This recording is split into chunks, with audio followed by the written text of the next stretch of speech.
ब्रह्मचारी को सबसे पहले अपनी रसना पर नियंत्रण रखना आवश्यक है। जबान पर, जबान बिगड़ी सब बिगड़ा।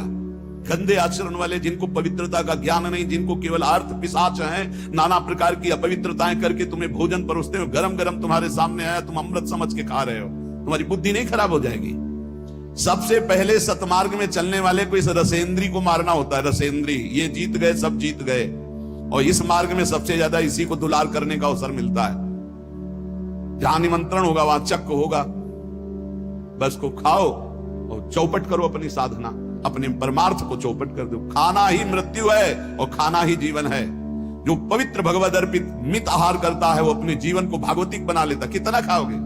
याद रखो, परमार्थ में चलने के लिए रसेंद्री को बहुत शासन में जरूरत है, बहुत शासन की जरूरत है। रसेंद्री, अगर रसेंद्री आपकी छूटी हुई है तो कोई भी इंद्री आपके कब्जे में आने वाली नहीं। भोजन किया जाता है जीवन रखने के लिए, प्राणों का पोषण। और आप ये समझो, जैसे आप 400 ग्राम अन्न पा लिए तो आपकी जीवनी शक्ति उसमें पचाने में कम लगेगी और आपके चिंतन में ज्यादा लगेगी। 800 ग्राम डाल लिया। एक दिन सुना था 24 घंटे में एक मानव शरीर को स्वस्थ रहने के लिए 400 ग्राम अन्न की जरूरत होती, बस। इसके बाद तो ऊपर ओवरलोड करना है। इतनी हानि आप नहीं समझ पा रहे हो, रोगों का घर बढ़ा रहे हो।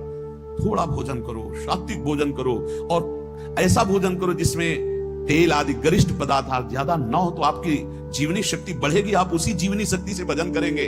भजन में मन क्यों नहीं लगता? आप देखो, एक दिन खा के अच्छे, और एक दिन 2 रोटी खाओ केवल हमारे कहने के अनुसार, कि आपको लगे कि हाँ भूख लगी अभी, और छोड़ दो, फिर आप भजन में लगो। देखो कैसी वृत्ति जाएगी, सतोगुणी। चंचलता मन की तभी रुकती है जब सात्विक भोजन होता है।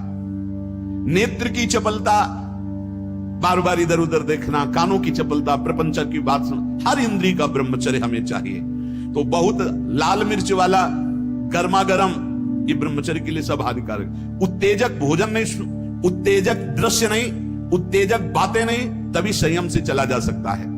प्रतिदिन एकाग्रता पूर्वक कुछ सदग्रंथों का स्वाध्याय सबको करना चाहिए, सत्संग सुनना चाहिए, परम पवित्र महाभागवतों के चरित्र पढ़ने चाहिए, सरलता पूर्वक विश्वेश्वर भगवान की प्रार्थना, उनका नाम जप करना चाहिए। केवल ऐसे संयम से चलने से सबकी उन्नति का भाव जागृत हो जाता है, निस्वार्थ भाव जागृत हो जाता है। पूरे जगत का मंगल वो कर सकता है जो संयमी है।